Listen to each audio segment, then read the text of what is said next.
Asking who authored the Quran is a very, very sensitive and contentious issue for Muslims. And that's what this video is about. Who really authored the Quran? So for people who don't believe in the existence of Allah, God, Yahweh, or any other supernatural deity, it's not hard for us to understand that men wrote the Quran.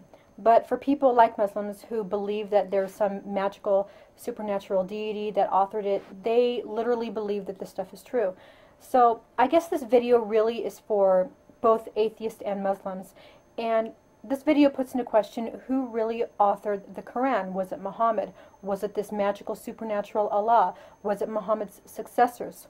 So in order to really answer this question, you have to think of many different players and many different factors. The first player is this man called Uthman. Now he collected some codex, or namely all the copies of the Quran that were recorded down on pieces of paper. Basically what this Uthman collected represented 23 years of poetry, surahs, words representing Muhammad's prophethood. So over this 23-year period, Muhammad had his episodes and his delusions, and he recited all of this oral poetry, which was very typical at the time. In the Arabian Peninsula, the Arabs really valued oral poetry.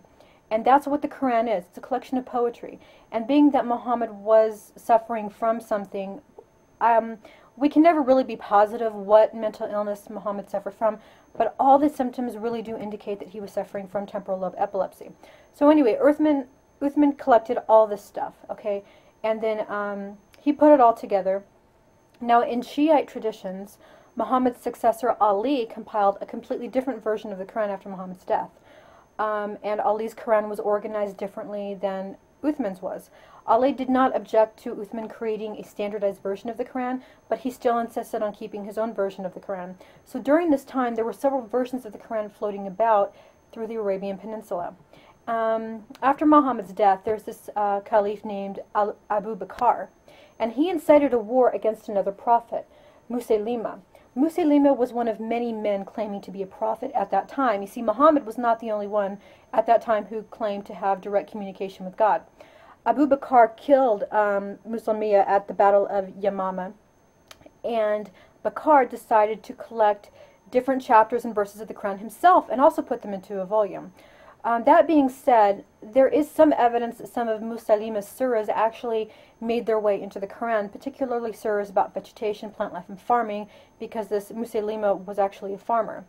Then there was another man, I'm going to pronounce his name wrong, Thabit. I'll put it in the video description box in case I pronounce it wrong. But he too collected several parchments and codex of the Quran, and he also made handwritten copies of the Quran. So Uthman ordered that all the copies of the Quran that people had floating around in this area, and there were several different copies, sent to Medina, where they would be destroyed by boiling or burning. The only reason that Uthman ordered all the copies of the Quran to be destroyed was because he understood that there were several different versions of the Quran, different versions of the surahs, different words, different organizations of the text, and he wanted to create something more standardized. So, in fact, one of Muhammad's disciples, Masud, even refused to hand over his own copy of the Quran for destruction. So the thing that we're going to get to out here is that at this time there were many different versions of the Quran. So it's not just the Quran itself. The words are a reflection of Muhammad's poetry, Muhammad's words, Muhammad's thoughts, and kind of like a diary over 23-year period. But these were also messed with by his caliphs and disciples and other people. Muslims are indoctrinated by their families and by their communities to believe that the Quran that is the literal word of Allah. They believe that the words themselves are the words of Allah. Now, as atheists, we know that this is ridiculous because this Allah creature has never been able to prove it exists, and Muslims have never really been able to give us a really good reason why any person should think that Allah exists. Their arguments pretty much are the same kind of arguments that we hear from creationists. Something came out of nothing, and where did the universe come from? If you don't know where it came from, then it must have been Allah, blah, blah, blah, blah, blah, blah, blah. It's all kind of the same thing, But even when we show them the irrationalities in their argument, they're a lot like Christians and Jews. They can't really see it. So anyway, that's not what this video is about. It's about who actually wrote the Quran. Now, some Muslims will say that Muhammad was illiterate. And because he was illiterate, they will claim that this is proof that he did not write the Quran himself. What they fail to understand is that a person does not need to be literate in order to recite poetry, which is what Muhammad did. We also have shown that the amount of material Muhammad recited are symptoms is a symptom called hypergraphia, and hypergraphia is attributed to a mental disorder called temporal lobe epilepsy. As Muhammad had visions, delusions, moments of lucidity, it appears that he also had this mental disorder TLE. TLE is the most likely culprit, although we can never be certain. It's probably the most likely thing that he suffered from. So asking who really wrote the Quran is a very contentious issue in Islam, because if any person is found to be the true author, then the entire religion itself falls apart. This issue will be met with a tremendous amount of anger, rage, and hostility. Of all the things Muslims will want to censor, it will be this. When we look at the Quran's authorship, we need to look at all the people who contributed to the Quran. The Quran contains plagiarized Bible stories. Therefore, we can say that Jewish and Christian traditions contributed to the Quran. Muhammad himself being the main contributor who dictated the Quran. He's an author of it. The followers who wrote down the words. Because even in translations, things change. The people who literally wrote down Muhammad's words are also contributors to the Quran. And then the people who influenced Muhammad, the people and other poets that kind of influenced Muhammad and how Muhammad was able to create this work of literature, they all get credit for it as well. Uthman is the grand editor. He's the grand organizer, one of many grand organizers and editors. So he gets credit for authoring the Quran. He ordered old copies to be destroyed. He revised it, edited, organized it, shaped into the final version we have today. So one cannot say that any one person gets sole credit for authoring the Quran. Many people get credit for authoring the Quran. So from a literary perspective, this makes the Quran a very rich literary work. The words in the Quran are not words of a magical supernatural being. Muslims have never been able to prove that Allah exists. For the same reason, no one can prove that Poseidon, Zeus, or Thor exist. As far as the Quran's true authorship is concerned, the Quran came into being by many different people.